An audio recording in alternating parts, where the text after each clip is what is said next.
اللہ سبحانہ و تعالیٰ کے نام پاک سے آغاز جو بڑا مہربان نہایت رحم فرمانے والا ہے، اور کروڑوں درود و سلام ہمارے اور آپ کے آقا حضرت احمد مجتبیٰ محمد مصطفیٰ صلی اللہ علیہ وآلہ وسلم پر کہ آپ کی خدمت اقدس میں ہدایہ درود پیش کرنا اہل ایمان کے لیے دنیا اور آخرت میں کامیابی، بھلائی، فلاح، نجات اور بلندی درجات کا ذریعہ ہے۔ اللہم صلی علی سیدنا و مولانا محمد وعلی آل سیدنا و مولانا محمد وبارک وسلم وصلی علیہ۔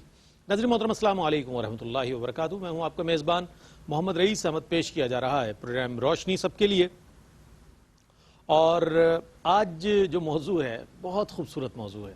یقین جانیے ہم نے اپنے اپنے معیارات کے مطابق، اپنی سوچ، اپنی فکر کے مطابق، اپنے مطالعے، اپنے علم کے مطابق ہم نے ہر چیز کے معیارات کو قائم کیا ہوا ہے۔ مثال کے طور پر اگر کسی اچھے انسان کی، نیک انسان کی کوئی خوبی آپ سے معلوم کرے تو وہ بہت سطحی انداز میں وہ خوبیاں گنواتا ہوا نظر آئے گا۔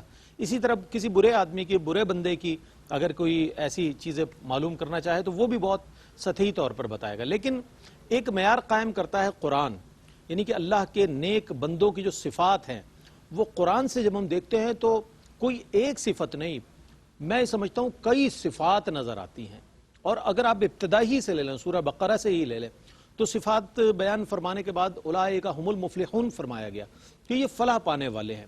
عباد الرحمن کہا گیا، تقوی والے کہا گیا، خشیت والے کہا گیا، نہ جانے کتنی صفات ان کی بیان، ان کے اخلاق و کردار کا حوالہ دیا گیا، نبیین کا ذکر کیا گیا، صدیقین کا ذکر کیا گیا، شہداء کا ذکر کیا، پھر صالحین کا ذکر کیا گیا۔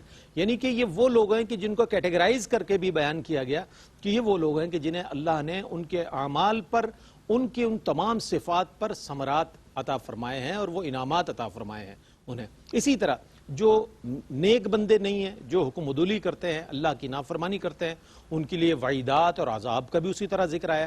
تو آج ہم بات کریں گے اللہ کے نیک بندوں کے حوالے سے، ان کی صفات کے حوالے سے، ان کے اخلاق کے حوالے سے، وہ کس طرح کا لوگوں کے ساتھ میل جول رکھتے تھے، کس طرح سے وہ حقوق العباد کو پیش نظر رکھتے تھے۔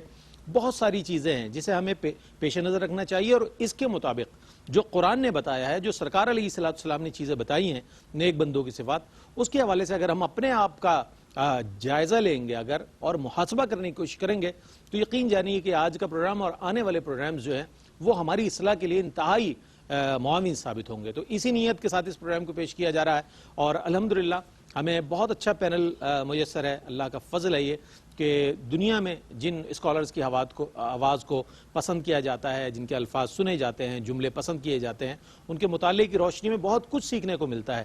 الحمدللہ ARYQ TV کو پینل میسر ہے۔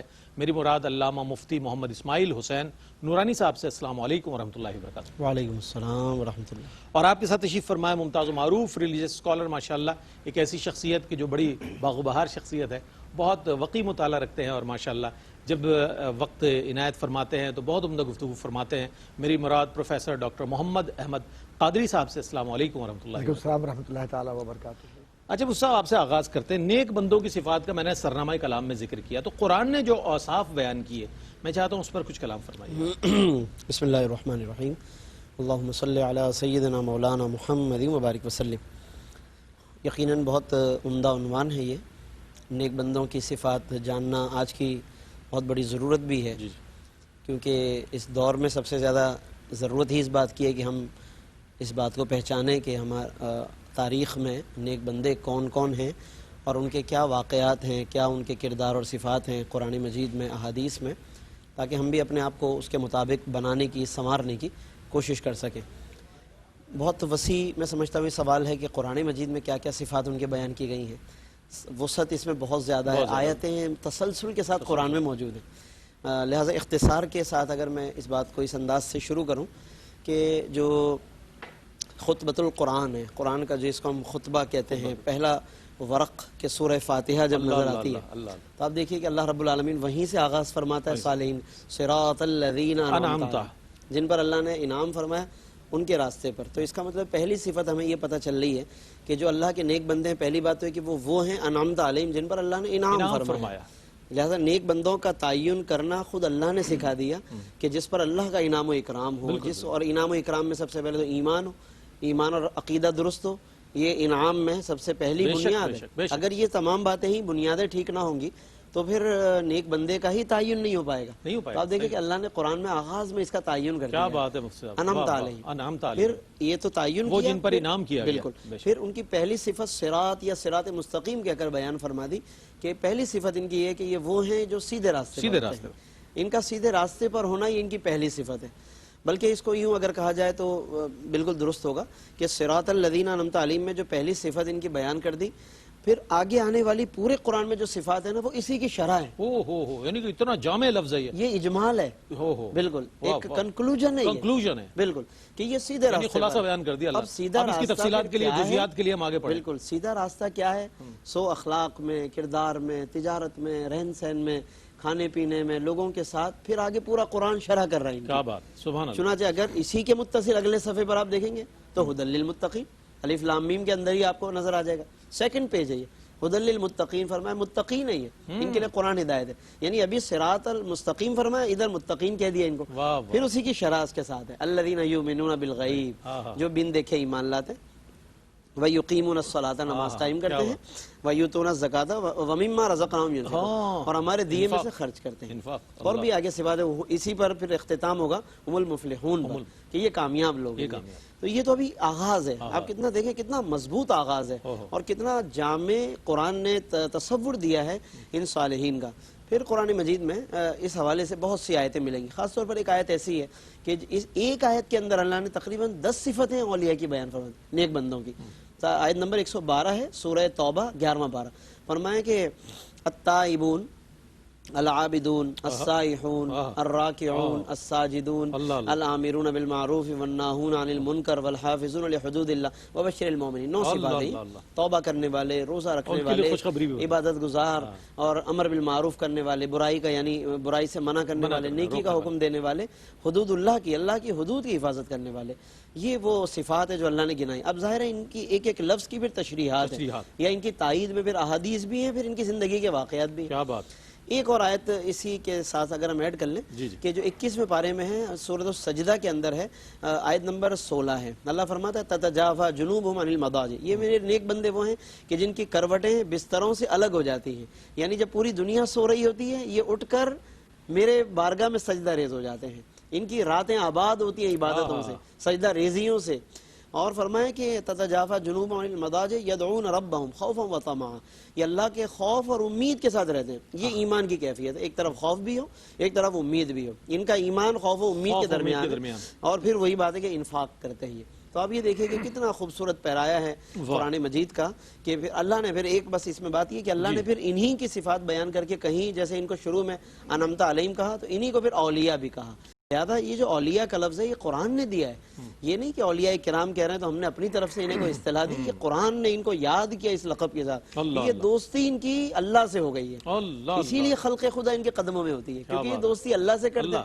اللہ ساری کائنات کی دوستی ان سے کرا دیتا ہے. پھر انہی کو اللہ وعباد الرحمن کہتا ہے کہ یہ رحمان کے بندے ہیں. جی ہاں. تو جس سے اللہ اپنا بندہ، آج ہم کسی کو بڑے عہدے والا کوئی کہہ دینا ٹیلی فون پر کہ میرا بندہ آ رہا ہے آپ کے پاس، تو اگلا بھی چوکن نہ ہو جاتا ہے کہ انہوں نے جناب فون کر کے کہا کہ میرا بندہ آ رہا ہے، تو لوگ اس کی بھی عزت کرتے ہیں کیونکہ فلاں نے اس کو اپنا بندہ بول دیا. آپ سوچیں کہ اولیاء کی پھر عزت کیوں نہ کی جائے کہ اسے رحمان اپنا بندہ کہہ رہا ہے. لہٰذا یہاں تعظیم بھی ضروری ہے ان کی نا. صفات صرف جاننا کافی نہیں، صفات جاننا، پھر ان کی تعظیم و تکریم بھی دراصل رحمان ہی کی تعظیم کہلائے گی کیونکہ اسی کے بندے ہیں یہ سارے. واہ واہ، بہت اچھے انداز میں مفتی صاحب نے بیان فرمایا. اور یقین جانیے صرف یہ تو سورہ الحمد پر تھے اور تھوڑا سا حوالہ دیا ابتدائی آیات کا سورہ بقرہ کی. اگر قرآن کے مزید حوالوں کی طرف ہم چلے جائیں تو یہ پورا پروگرام جو ہے صرف پہلے ہی سوال پر میں یہ سمجھتا ہوں کہ مکمل ہو سکتا ہے، بلکہ مزید ایسے پروگرامز چاہیے جس پر اوصاف قرآن نے جو بیان کیا اس کو شامل کیا. اچھا، نیک بندوں کی اوصاف کو، نیک بندوں کے اوصاف کو اللہ کے نیک بندوں نے ان کی صفات اور اخبار الاخیار کے حوالے سے جب مرتب کیا تو اس بہت خوبصورت انداز میں اس کو مرتب کیا. تو نیک بندوں کی جو صفات ہے سر، میں یہ چاہوں گا اخبار الاخیار کی روشنی میں اگر ہم جاننا چاہیں تو اخبار الاخیار کا بھی تھوڑا سا تعارف فرما دیجیے گا، اور پھر اس میں جو صفات ہیں نیک بندوں کی اس پر کچھ فرمائیے.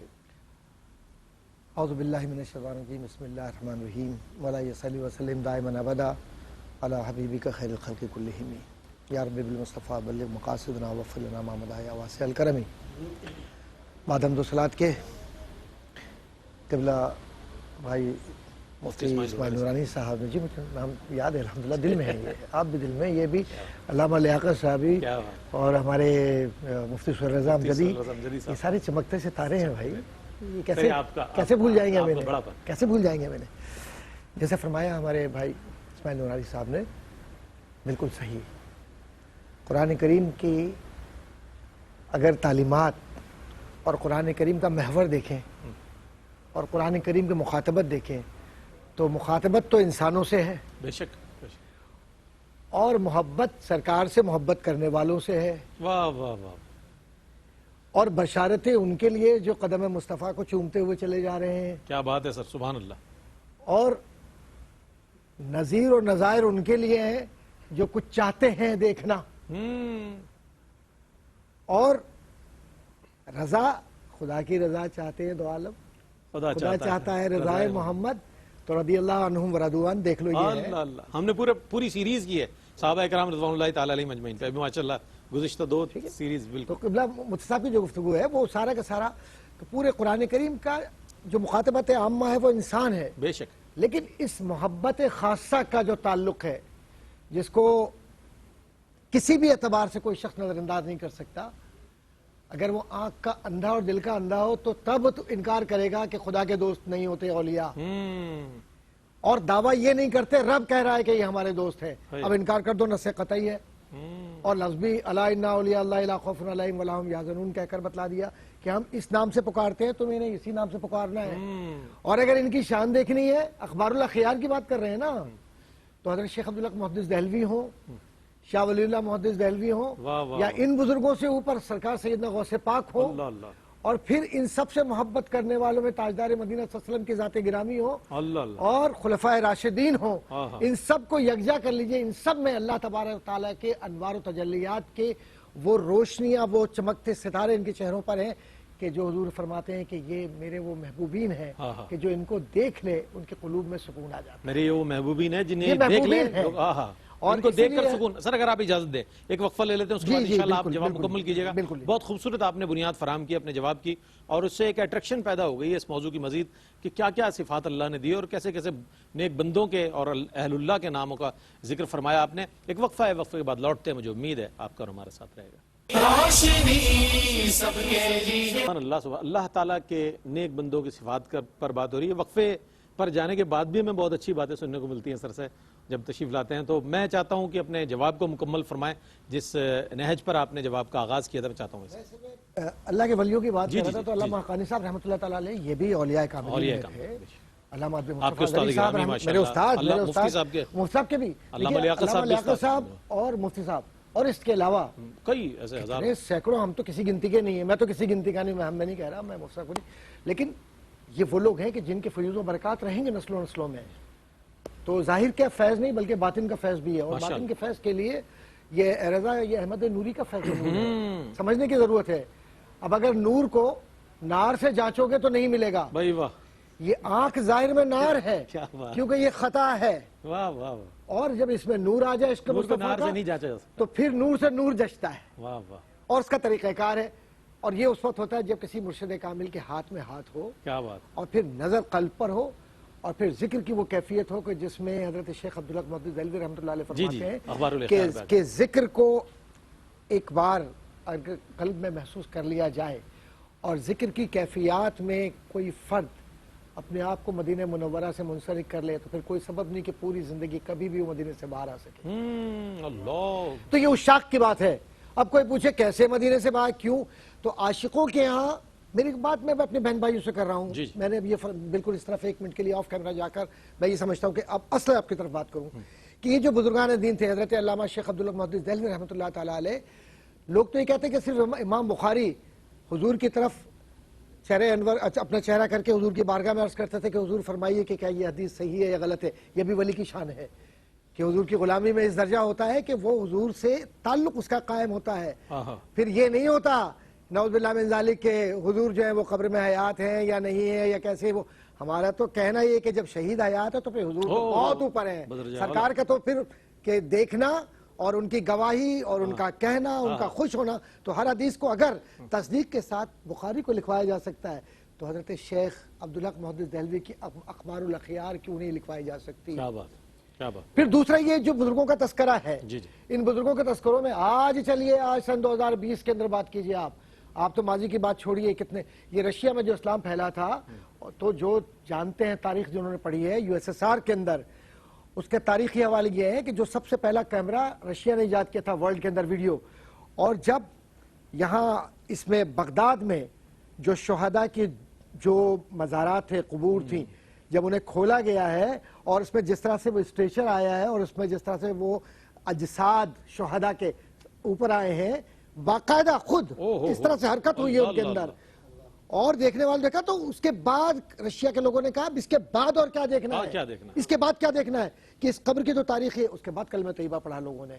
اس طرح رشیا کے اندر اسلام گیا ہے. اولیاء کاملین حیات ہوتے ہیں تب بھی یہ اسلام پھیلاتے ہیں. معین الدین چشتی رحمۃ اللہ علیہ کے شعر انور دیکھ لیجئے. اور اگر یہ دنیا سے بظاہر پردہ فرما جائے تب بھی ان کا فیض اسی طرح رہتا ہے. اور اس لیے تو اللہ کہتا ہے کہ میں اس سے راضی ہوا ہوں، میں ان کا دوست ہوں. دیکھیے دونوں آیت کو ملا لیجئے، الا ان اولیاء اللہ لا خوف علیہم ولا هم يحزنون، اور یہ والا رضی اللہ عنہم ورضوا عنہ، دونوں کو ملائیے تو ترکیبی معانی میں بات ایک ہی نکلے گی. بات یہ ہے کہ یعنی محبوب و محب میں نہیں میرا تیرا، یعنی محبوب و محب میں نہیں میرا تیرا. تو محبوب اور محب سے جب نسبت ہو جائے تو جس کو نسبت ہو جائے تو اسے خلافت ملتی ہے، خلافت ملتے ہے تو خرقہ بھی ملتا ہے. اور جب یہ معاملہ ہو جائے تو خواجہ عثمان ہرونی رحمۃ اللہ علیہ فرماتے ہیں کہ جس وقت خرقہ دیا جاتا ہے، معین الدین تجھے ہم نے خرقہ دیا حش بہشت، تو یہ مت سمجھنا کہ صرف خرقہ دیا ہے، اولیاء کاملین کے تمام دعائیں. کیا بات ہے ڈاکٹر صاحب، سبحان اللہ سبحان اللہ. واہ واہ. اور وہ نظر کامل شامل ہے جس پر اولیاء کاملین، تو یہ اخبار الاخیار ہو، رسالہ قشیریہ ہو، یا حضرت شیخ عبدالحق حضرت شیخ عبد القادر جیلانی رضی اللہ تعالیٰ عنہ کی وہ تمام کتب، غنیۃ الطالبین ہو، یا الفتح الربانی ہو، یا سر الاسرار ہو، یا پھر حضرت احمد کبیر الرفاعی کی کتب ہوں، میں تو ان کی بات کر رہا ہوں، یا حضرت شیخ نساج کے واقعات ہوں، یا پھر رسالہ قشیریہ کا وہ انداز ہو کہ اس کتاب کو، اس رسالے کو اس لیے نہیں پڑھنا کہ یہ رسالہ ہے صرف دلچسپی کا باعث ہے، اس لیے پڑھنا کہ اس کے آخری صفحے پر جا کر تمہارے قلوب منور ہوں گے اور دل کی آلودگی صاف ہو جائے گی. کیا بات ہے یہ یقین تھا لوگوں کو، لکھنے والوں کو. ڈاکٹر صاحب سے جب بات کریں تصوف پر، اہل اللہ پر، ان کی تصانیف پر، تو میں یہ سمجھتا ہوں کہ ماشاءاللہ ملفوظات پر بھی جب بات شروع ہو جائے گی تو ملفوظات پر بھی پھر ایک دفتر کھل جائے گا. اہل اللہ نے جو کچھ لکھا ہے، لیکن بہت خوبصورت انداز میں ڈاکٹر صاحب نے. اچھا، اب چونکہ قرآن تو سب کے لیے، تمام اہل ایمان کے لیے، بلکہ تمام انسانیت کے لیے، لقد کان لکم فی رسول اللہ اسوۃ حسنہ، نبی کریم علیہ السلام کے لیے اللہ رب کریم نے ارشاد فرمایا. تو اہل اللہ کے اخلاق و کردار اس آیہ مبارکہ کی روشنی میں کیا فرمائے گا؟ اہل اللہ کے اخلاق و کردار کے حوالے سے، اللہ کے نیک بندوں کے جو اخلاق و کردار اس پر کیا فرمائے؟ جی بلا شبہ اللہ تبارک و تعالی جب کسی بندے کو اپنے بندوں میں شمار فرما لیتا ہے اور وہ عباد الرحمن میں آ جاتے ہیں. ابھی ڈاکٹر صاحب نے ماشاءاللہ بہت ہمہ جہت انداز میں کئی عباد الصالحین کا ذکر کیا، ان کی کتابوں کی طرف اشارہ فرمایا، اور جن کا یہ اجمال تھا حضرت نے اس کی ایک تشریحی انداز میں ان کے واقعات کی طرف بہت خوبصورتی سے جو تذکرہ کیا ان کا، کہ جس سے ایمان کو ایک جلا ملتی ہے کہ یہ اولیاء دنیا سے پردہ فرما کر بھی کس انداز سے وہ فیوز و برکات اور ایمان کی تبلیغ و اشاعت وہ جاری رکھتے ہیں. دراصل اس کے پیچھے وہ بنیادی کردار ہے، مضبوط ہے، کنیکشن چونکہ گنبد خضرا کے ساتھ اور آقا دو جہاں صلی اللہ علیہ وسلم آپ والے موضوع کو کنیکٹ کر دیا، جڑا ہوا ہے نا، جڑا ہوا تو بالکل. تو وہ جو کنیکشن جب آقا دو جہاں صلی اللہ علیہ وسلم سے مربوط ہوتا ہے، کیونکہ انعام تعلیم کی جو پہلے بات آئی تھی اس میں بھی من النبیین پہلے ہیں، والصدیقین کا تسلسل ہے، والشہداء والصالحین، بالکل. تو یہ جو جتنا یہ چین بنتی ہے اور اس میں جو کنیکشن ہے اور مضبوطی ہے، وہ جس قدر مضبوطی ہوتی ہے اتنا وہ مقام ابدیت مضبوط ہوتا ہے اللہ کے ساتھ، اور پھر وہ اخلاق اور کردار پھر وہ سب کا سب منور ہو جاتا ہے. ان کا چہرہ بھی منور ہوتا ہے، ان کا اخلاق بھی اور کردار بھی. کردار میں خاص طور پر ہم اولیاء کی جب بات کرتے ہیں یا عباد الرحمن یعنی نیک بندوں کی، اور کردار کا جب لفظ آ جائے تو عام طور پر ان کی جو شخصی صفات ہوتی ہیں ان کا ذکر کیا جاتا ہے، ان کی خلوتیں کیا ہیں، تنہائی میں کس انداز سے وہ عبادت گزاری ہے. تو یہ اس کے بہت سے واقعات ہیں.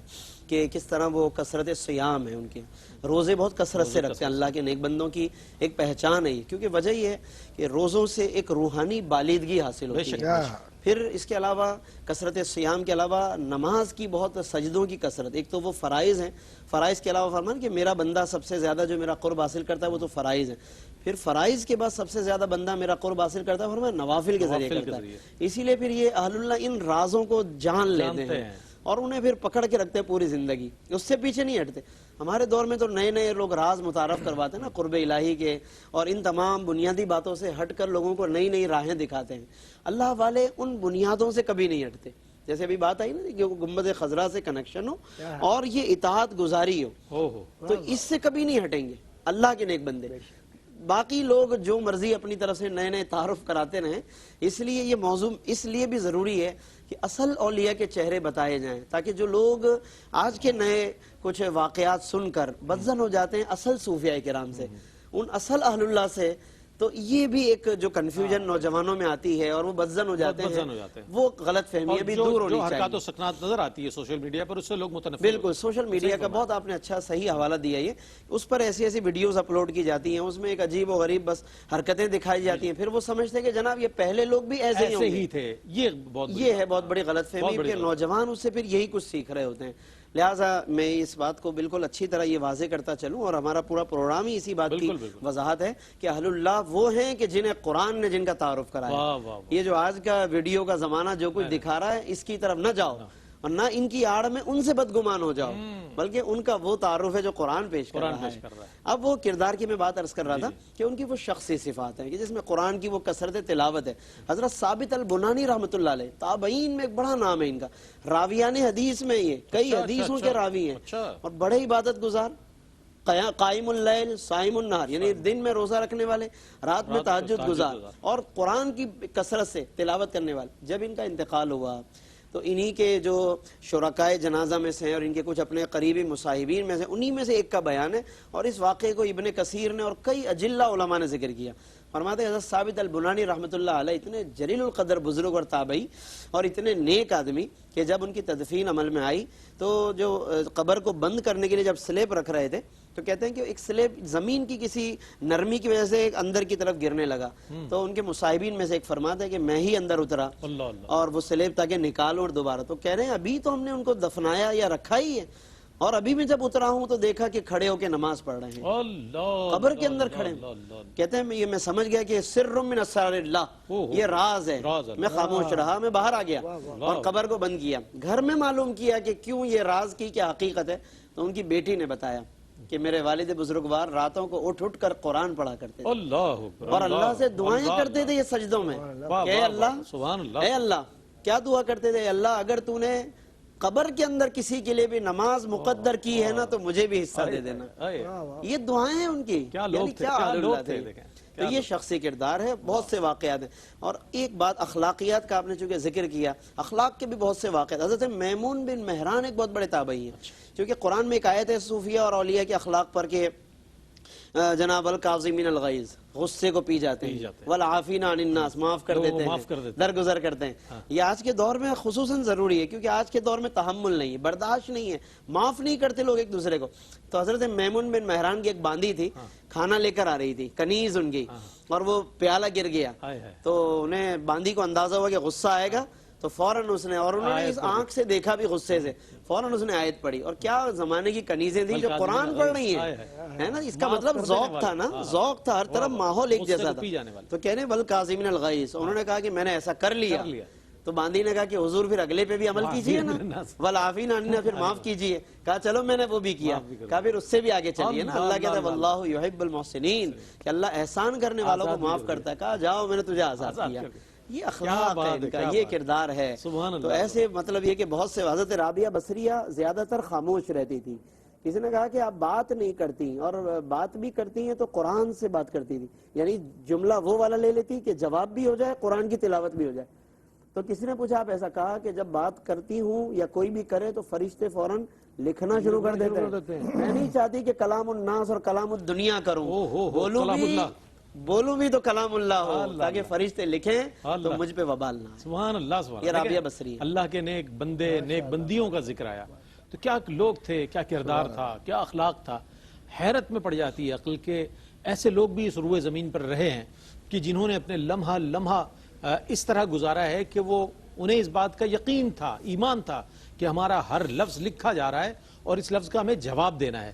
تو اگر زبان سے بھی نکالنا ہے تو کلام اللہ نکالنا ہے، تاکہ کل بروز حشر ہم جواب دہی کے طور پر پیش کر سکے. پروردگار تیرا ہی کلام پڑھ رہے تھے. ایک وقفہ ہے، وقفے کے بعد لوٹتے ہیں کہ انتہائی اہم سوال اس موضوع پر میرے پاس موجود ہے، انشاءاللہ پیش کروں گا. ہمارے ساتھ رہیے گا. آپ کا خیر مقدم ہے. نیک بندوں کی صفات کے حوالے سے بات ہو رہی ہے. اچھا، نیک بندوں کی عبادات کا کیا احوال ہے اور حقوق اللہ کی طرف ان کی کتنی توجہ ہے اور کس طریقے سے حقوق اللہ کی ادائی کیا کرتے تھے؟ میں چاہتا ہوں ڈاکٹر صاحب اس پر کچھ کلام فرمائیں. اولیاء کاملین شریعت کے پابند ہیں، اللہ اللہ اور جو شریعت کا پابند ہو وہ فرد کا حق تلف کر ہی نہیں سکتا. اللہ. کیا بات. پہلی بات تو یہ مقیاس ہے، یہ بنیاد ہے، یہ بنیاد، یہ کانٹا ہے جس پر پیمانہ ہے. تولنا ہے، بس اس سے آگے پیچھے کچھ نہیں.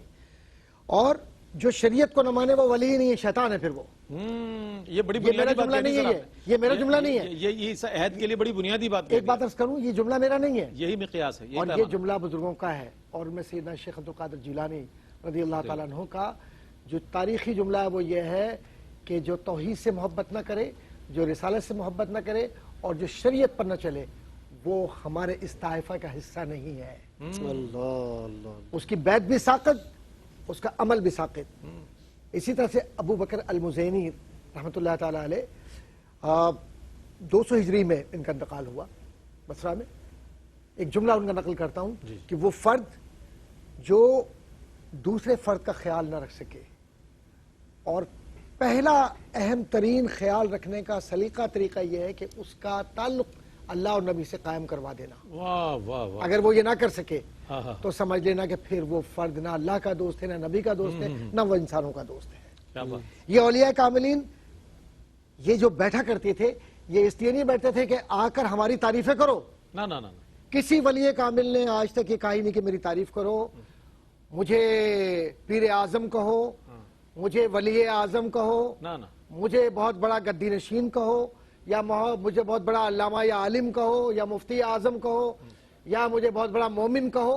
ہاں، اللہ تعالیٰ نے دلوں میں ایسے ڈال دیا اور سب کے محبتوں کو اور تعلق کو ایسے قائم کر دیا اور ان سب کو ایسے مسخر کر دیا کہ خود چہرے ہمارے اس جانب پھر گئے. کہا کہ یہ علی اجمیری تھا، ان سے محبت کرو کیونکہ یہ ولی کے سردار ہیں. سبحان اللہ سبحان اللہ. یہ دعویٰ نہیں کر رہے، وہ دلوں میں ڈال رہا ہے. وہ حدیث جو آتی ہے نا، وہ بہت طویل حدیث ہے، بہت طویل حدیث ہے. اس طرف سے اشارہ کرتا ہوا جاؤں گا.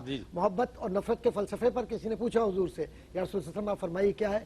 تو کہا کہ جبریل اعلان کرتے ہیں، بہت مختصر سا، اور اس کے بعد وہ اعلان یہ ہوتا ہے کہ یہ شخص اللہ کے محبوبین میں، تم بھی اس سے محبت کرو. سبحان اللہ. تو محبوب کیسے بنا؟ کیا اس نے دعویٰ کیا ٹیلی ویژن پر آ کر کے جی میں اللہ کا اور نبی کا محبوب ہوں؟ نعوذ باللہ من ذالک. کوئی عالم، کوئی مفتی، کوئی مفکر، کوئی ولی کامل ایسا نہیں ہے جو اپنے آپ کو ظاہر کرے، کیونکہ اولیاء کاملین تو ہمیشہ اپنے آپ کو بچاتے ہیں، چھپاتے ہیں. جو جملہ المزینی کا ہے رحمۃ اللہ تعالیٰ علیہ، فرماتے ہیں کہ خلائق میں عام ہونا ایسے ہے جیسے اپنے آپ کو کپڑے سے برہنہ کر کے پیش کر دیا. اور جو ملامتیہ مکتبہ فکر ہے ان کے اندر وہ تو قلوب کے اندر، وہ تو کہتے ہیں قلب میں بھی اگر خیال آ جائے تو اپنے آپ کو گالی دو، برا کہو. گالی سے مراد وہ کوئی سب و شتم نہیں ہے، مراد یہ ہے کہ تحقیر کرو اپنی، تاکہ تمہارے اس پیمانے پہ اگر رکھ لیا جائے تمہارے نفس کے اندر تمہارے نفس کے اندر وہ کیفیت پیدا نہ ہو کہ جس میں تم حضرت واقعہ مختصر بیان کروں گا. حضرت خیر نساج رحمۃ اللہ تعالیٰ علیہ، بڑا معروف نام ہے، ظاہری شکل و صورت کے اندر یہ افریقہ کے تھے تو رنگ بھی تھوڑا سا کالا. کوفے کے حضرت امام قشیری رحمۃ اللہ تعالیٰ علیہ نے رسالہ قشیریہ میں یہ واقعہ لکھا ہے، اس حوالے سے میں بیان کر رہا ہوں. شیخ نساج رحمۃ اللہ تعالیٰ علیہ جب کوفہ کے دروازے پر پہنچے ہیں تو وہاں کسی شخص نے پکڑ لیا ہاتھ، کہا تو میرا بھاگا ہوا غلام ہے، غلام عابق، بھاگا ہوا غلام ہے. بھائی میں تھوڑا سا اجازت لے کر آپ کے غلام عابق. نہیں بالکل ایسا ہی، عبد عابق، غلام عابق. تو ٹھیک ہے، ہاں وہ ذرا سا آسان کر کے بھاگا ہوا، بھگوڑا، ٹھیک ہے، ایبسکانڈر.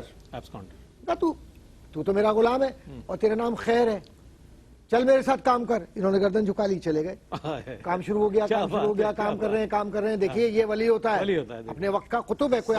اور اس کے بعد کچھ دن کے بعد کہا کہ اب اپنے آپ سے مجھے شرمندگی ہوتی ہے کہ میں نے تیرے ساتھ جھوٹ بولا. اوہ، تو میرا غلام نہیں ہے تجھے بھی پتا ہے, ہائے. تیرا نام خیر نہیں ہے خیر. تجھے بھی پتا ہے, لیکن اب تو آج سے آزاد ہو, تو مجھے معاف کر دے. اللہ اور قدموں میں گر کے ہاتھ رکھ کر معافیا مانگنے لگا. لیکن تو یہ بتا کہ تو نے یہ انکار کیوں نہیں کیا کہ غلام نہیں. اس نے کہا جب تیرے دل میں خیال آ گیا تو تیرا دل توڑنا نہیں چاہتا. ہائے ہائے ہائے, کیا بات. حقوق العباد کی بات ہے نا, ڈاکٹر صاحب سبحان اللہ, تیرا کیا دل توڑنا بات. نہیں چاہتا کیا تھا, بات. اور جب تیرے دل میں یہ خیال آ گیا کہ اب مجھے آزاد کرنا ہے تو تو نے مجھے اپنے خواہش سے آزاد کیا. اب تیرا میں دل توڑنا نہیں چاہتا, میں کہیں اور جا کے خدمت کر لوں کیا گا. بات ہے. ان کے وصال کا وقت ہے.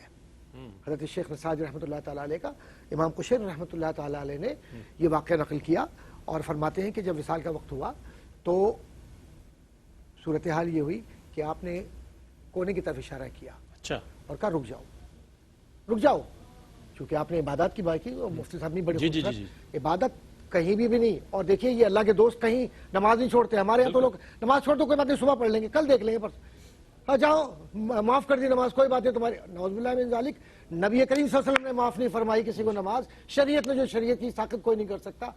تو اب کیا ہوا معاملہ کہ دیکھا رک جاؤ, تمہیں بھی فرض پہ معمور کیا گیا ہے کہ تم میری جان نکالو, اور مجھے بھی فرض پہ معمور کیا گیا اذان ہوئی ہے نماز پڑھو, تو رک جا میں وضو کر لوں. وضو کیا, نماز پڑھی, اور اس کے بعد ہلکے سے لیٹے, کہتے ہیں اب تو اپنا کام کر لے, میں نے اپنا کام. واہ واہ سبحان اللہ, ڈاکٹر صاحب کمال. یہ اللہ والے لوگ ہیں, واہ واہ واہ سبحان اللہ, یہ اللہ والے لوگ ہیں. اور ایک جملہ حضرت ابوبکر الحسین از سدوسی کا ہے جو 3 ہجری کے معروف بزرگوں میں ہے, اور کتب حدیث کے اندر بھی نام موجود, اور فقہ کے اندر بھی نام موجود, اور پھر خاص طور پر افریقہ کے اندر جو مسلمانوں پہ ان کے اثرات ہیں وہ بڑے گہرے ہیں. نشاپور کے اندر ان کے اثرات ہیں. فرماتے ہیں کہ ظاہر کے گناہ کر کے تو اپنے آپ کو پوشیدہ کر لیتا ہے لوگوں کے سامنے کہ لوگ نہ پہچانے, اور تو ولی بن کر چلا جاتا ہے تاکہ لوگ تجھے ولی سمجھے. لیکن تو یہ بتا کہ تو اس کے سامنے کیسے جاتا ہے جو تیری شیخ سے بھی قریب ہے اور جانتا ہے کہ تو کچھ بھی نہیں ہے. کیا بات, کیا. اور وہ لوگ جو ظاہر کے اندر ظاہر پرست ہیں وہ اس بات کو جانتے ہیں کہ اولیاء کاملین کے زمانوں میں ہمیشہ ایسے 9 سرباز موجود رہے ہیں, دکھاوے کے لوگ ہمیشہ موجود رہے ہیں. اور یہی تو خیر و شر کی تعداد زیادہ ہو گئی, پہلے کم تھی. خیر و شر کی جو ہے نا یہ پہچان, یہ خیر و شر کی پہچان اس لیے ہمارے لیے ضروری ہے کہ ہم اولیاء کاملین کی نسبت کے ساتھ آگے بڑھیں, اور بیت کی طرف, تصوف کی طرف, اور دین کی طرف. اور بیت کا تصور قرآن کریم کے اندر ہے. حضور کے دست اقدس پر ہاتھ رکھ کر جو بیت کیا کرتے تھے وہ یہی تو بیت ہے, بہت اچھی ایثار و محبت کی, اور شریعت پر رہنے کی, اور اللہ اس کے نبی سے محبت کرنے کی, اور منافقت چھوڑنے کی. بہت اچھے انداز میں حقوق اللہ کے حوالے سے اللہ کے نیک بندوں نے عبادات کو کس طرح پیش نظر رکھا, بہت اچھی مثالیں دی ڈاکٹر صاحب نے. اور پھر یہ کہ حقوق اللہ کو کتنا پیش نظر رکھا. اچھا, اب یہی اللہ کے جو نیک بندے ہیں وہ مخلوق کے ساتھ ان کا کیسا برتاؤ ہے, حقوق العباد کے حوالے سے کیا ان کا رویہ ہے, اس حوالے سے بھی جاننا بہت ضروری. یہ نہیں کہ صرف وہ عبادات میں مصروف ہیں بلکہ حقوق اللہ کے ساتھ حقوق العباد کی طرف بھی. مفتی صاحب میں چاہتا ہوں کچھ بیان فرمائیے. جی, اگر ہم قرآن مجید کی روشنی میں دیکھیں سب سے پہلے تو چونکہ اللہ نے تعارف کرایا ان تمام صفات کا, تو قرآن ایک بہت بنیادی طور پر ان کی صفت بیان کرتا ہے سورۃ الدہر میں, وَيُطْعِمُونَ الطَّعَامَ, کہ یہ لوگ کھانا بہت کھلاتے ہیں, عَلَىٰ حُبِّهِ, لیکن اللہ کی محبت میں, اللہ کی محبت میں, کہ یعنی کھانا کھلانے سے بھی ہمیں اللہ ہی کی محبت اور قرب حاصل ہو, یہ نیت ہوتی ہے ان کی. عَلَىٰ حُبِّهِ مِسْكِينًا وَيَتِيمًا وَأَسِيرًا, مسکینوں کو, یتیموں کو, قیدیوں کو. اور پھر آگے جا کر کیا کہتے ہیں یہ انہی سے, انما نطعمکم لوجہ اللہ, کہ ہم نے تمہیں یہ کھلایا ہے اللہ کی رضا کے لیے. ٹھیک ہے, یہ مطلب جو فوٹو سیشن کا دور ہے کہ جس میں تصویریں زیادہ کھنچوائی جاتی ہیں اور بار بار پھر اس کو شیئر کیا جاتا ہے زیادہ سے زیادہ, یہ وہ مقصد نہیں ہے. انما نطعمکم لوجہ اللہ, ہم نے اللہ کے لیے کیا ہے. لا نرید منکم جزاء ولا شکورا, نہ ہمیں تم سے کوئی بدلہ چاہیے نہ شکریہ چاہیے, کہ پلٹ کر ہمارا کوئی شکریہ ادا کرنا یا فلاں جگہ جا کے بیان دینا تو ہمارا نام لینا, کچھ نہیں, کچھ نہیں, صرف اور صرف لوجہ اللہ. اور شروع میں جو آیا کہ علی حب, یہ کھلاتے بھی ہیں, حقوق العباد کا خیال کرتے تو اللہ کی محبت میں. تو اس کے تائید میں واقعات میں سے دیکھیے کہ حضرت بایزید بسطامی رحمۃ اللہ تعالی علیہ کی بہت سے واقعات ہیں. ان میں سے ایک واقعہ ہمیں ملتا ہے کہ کسی دن وہ رات میں عبادت فرما رہے تھے، لیکن وہ عبادت کا لطف اس دن محسوس نہیں فرما رہے تھے. کافی دیر کوشش کرتے رہے کہ آج وہ کیفیت نہیں آ رہی ہے عبادت میں. تو بہت دیر غور کرنے کے بعد پھر اپنے غلام کو بلایا اور فرمانے لگے کہ دیکھو گھر میں کہیں کوئی کھانے کی چیز بچی ہوئی تو نہیں آج کے جو میں غربا تک نہ پہنچا سکا ہوں اور وہ ایسے ہی رہ جائے آج رات. تو چھان پھٹک کی تو پتہ چلا کہ انگور کا ایک خوشہ یا گچھا رکھا ہوا ہے اور وہ آج دن بھر میں نہیں پہنچایا جا سکا غربا تک. تو فرمانے لگے کہ اس کو ابھی کے ابھی کہیں نہ کہیں پہنچاؤ، یہی وہ سبب ہے کہ جس نے آج مجھ سے عبادت کا ذوق چھین لیا. یعنی ہماری تو سوچ بھی نہ جائے کہ ہمارے گھر میں روزمرہ جو ہماری ریزرو کرتے ہیں تو ضرورت سے زائد جو کھانا ہوتا ہے اور پھر ہم اس کے بعد نمازوں سے بھی محروم رہ جاتے ہیں، ذوق سے بھی محروم رہ جاتے ہیں. بہت سی وجوہات میں سے ہو سکتا ہے کہ کبھی یہ وجہ بھی ہو. ضروری نہیں ہے کہ ہم وہ لازمی اس کو خرچ کریں، ٹھیک ہے ہماری ضروریات ہیں، لیکن یہ اہل اللہ کا ایک مقام ہے، یہ ایک ان کا مرتبہ ہے کہ وہ اس انداز سے سوچتے ہیں اور اس نہج پر جا کر غور کرتے ہیں. یہ ان کی حقوق اللہ کے حوالے سے ادائیگی اور پھر اس کے اندر ان کے اخلاص کی کیفیت ہے. پھر اسی طریقے سے جیسے ابھی ذکر آیا تھا گفتگو میں حضرت رابعہ بصریہ رضی اللہ تعالیٰ عنہ کا بصرہ کی عبادت گزار خواتین کے حوالے سے میں سمجھتا ہوں کہ بہت اہم ہے، کیونکہ ان کی زندگی بڑی عبادت و زہد کی اعلیٰ ترین مثال ہے. اسی لیے وہ عابدہ زاہدہ ہیں، بلکہ عبادت گزار خواتین کے لیے بھی مردوں کے لیے بھی روشن مینار ہے. وہ ان کی صفات میں آتا ہے کہ وہ بڑی خاموش طبیعت بھی تھی اور کسی سے کچھ مانگتی نہیں تھی، کسی سے اپنی حاجت کا ذکر ہی نہیں کرتی تھی. ہمیشہ کوئی بات کرتی تو اللہ سے بات کرتی تھی اور سجدوں میں. حتیٰ کہ شروع میں جب وہ ایک کنیز کے طور پہ رہی ہیں کسی مالک کے گھر میں تو اس نے بھی اس وقت آزاد کیا جب اس نے ان کو رات کے وقت میں سجدوں میں دیکھا اور کہا کہ اللہ میں مجبور ہوں، بے بس ہوں کہ میں اس بندے کے کام کی وجہ سے عبادت میں کمی کر دیتی ہوں، مجھے معاف کر دینا. اس نے دیکھا کہ اتنی پاکیزہ عورت ہے جو میں نے اپنی خدمت میں رکھی ہوئی، صبح ہوتے ہی ان کو آزاد کر دیا. یہ حضرت رابعہ بصریہ. ایک دن ان کے گھر میں ایسا ہوا، علماء نے مورخین نے لکھا تاریخ کی کتابوں میں 10 مہمان اکٹھے آ گئے، ایک ساتھ 10 مہمان آ گئے، روٹی ایک ہے، مہمان 10 آ گئے. تو انہوں نے کیا قرآن کے مطابق عمل دیکھیا، وہ ایک روٹی بھی اللہ کی راہ میں خرچ کر دی. مہمان 10 آئے ہوئے ہیں، وہ ایک روٹی بھی خرچ کر دی، باہر خرچ کر دی. اب انتظار میں ہے، مہمانوں سے بات چیت ہو رہی ہے، انتظار میں ہے. خادمہ نے بتایا کہ دروازے پر کوئی دستک ہوئی ہے، کوئی ایک بندے کے برابر کھانا لے کر آیا. فرمایا نہیں، وہ ہمارا نہیں ہے، اس کو بولو کہیں اور بانٹ دے. ابھی اللہ پر توکل کا یہ عالم کہ یہ جو کھانا ہے یہ ہمارا نہیں ہے، میرا جو رب مجھے بدلہ دے گا وہ کچھ اور ہے. پھر تھوڑی دیر بعد دستک ہوئی، خادمہ نے بتایا کہ کوئی بندہ کھانا دینے آیا ہے، 2-3 بندوں کے برابر ہے. فرمایا نہ یہ ہمارا نہیں ہے، جاؤ منع کر دو اس کو، کہیں اور بانٹ دو. اس کے بعد پھر کچھ دیر کے بعد ایک بندہ آیا، وہ 11 روٹیاں لے کر آیا. فرمایا یہ ہمارا، کیونکہ اللہ نے فرمایا من جاء بالحسنۃ فلہ عشر امثالها، ایک کے برابر میں 10 دیتا ہوں. 10 تو وہ لوٹا دی اور ایک وہی ہے جو میں نے خرچ کی تھی وہ والی بھی اللہ نے واپس. یہ تقوی بھی ہے، توکل اور بھروسہ بھی ہے اور بندوں کے حقوق کی ادائیگی بھی ہے. تو آج ہمیں ان صفات کو دیکھنے کی ضرورت ہے اور ان کے نقش قدم پر چلنے کی ضرورت ہے. بہت شکریہ ادا کروں مفتی صاحب، آپ تشریف لائے. ڈاکٹر صاحب آپ کی تشریف آوری کا بہت شکریہ. آج اللہ کے نیک بندوں کی صفات کے حوالے سے بات ہوئی اور ایسی صفات کہ جو یقین جانے کہ اللہ کو پسند ہیں وہ صفات اور اللہ کی بارگاہ میں مقبول بندوں کی صفات کا ذکر ہوا. اللہ تعالیٰ سے دعا ہے کہ جو کچھ ہم نے سنا ہے اس پر عمل کرنے کی ہمیں توفیق عطا فرمائے. اس کے ساتھ ہی اپنے میزبان محمد رئیس احمد کو اجازت دیجیے. اللہ حافظ.